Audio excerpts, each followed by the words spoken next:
Hello and welcome to the Bite-Sized Gospel with Aneel Aranha. Today we will reflect on Matthew 9:14 to 15. Listen.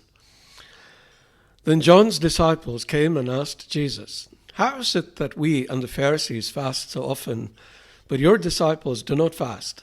And Jesus answered, "How can the guests of the bridegroom mourn when he is with them? The time will come when the bridegroom will be taken from them. Then they will fast."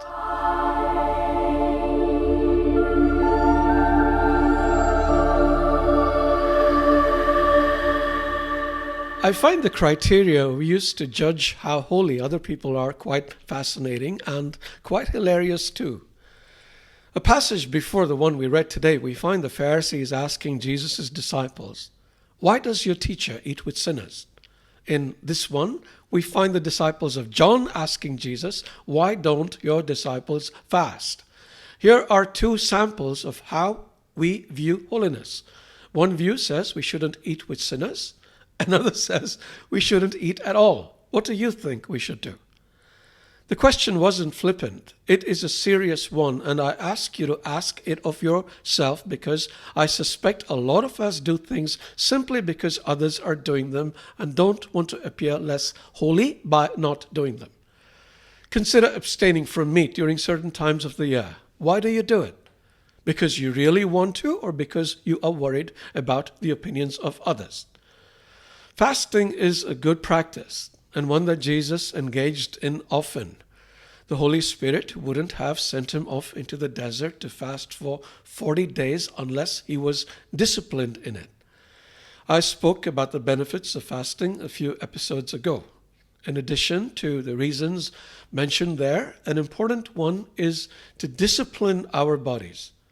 Paul said, "I strike a blow to my body and make it my slave, so that after I have preached to others, I myself will not be disqualified for the prize." There are several ways we can fast.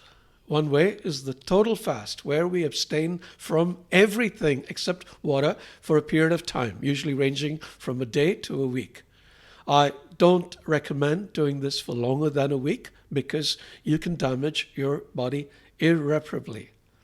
If you do feel the Holy Spirit is telling you to do this, make sure you check it out with your spiritual director first. And don't set out to fast for 7 days in your first attempt. Do 1 day in a week first, then 2, gradually building it up until you can do 7. If you want to do something for 40 days, because it is what Jesus did, you can skip a meal, breakfast, lunch, or dinner, or choose to eat only vegetables for 40 days. If you want to make it more difficult, since the purpose of this fast is self-discipline, you can choose to eat only fruit for the same duration of time. The real struggle is only the first 3 days until your body gets used to the new diet. After that, it becomes easy.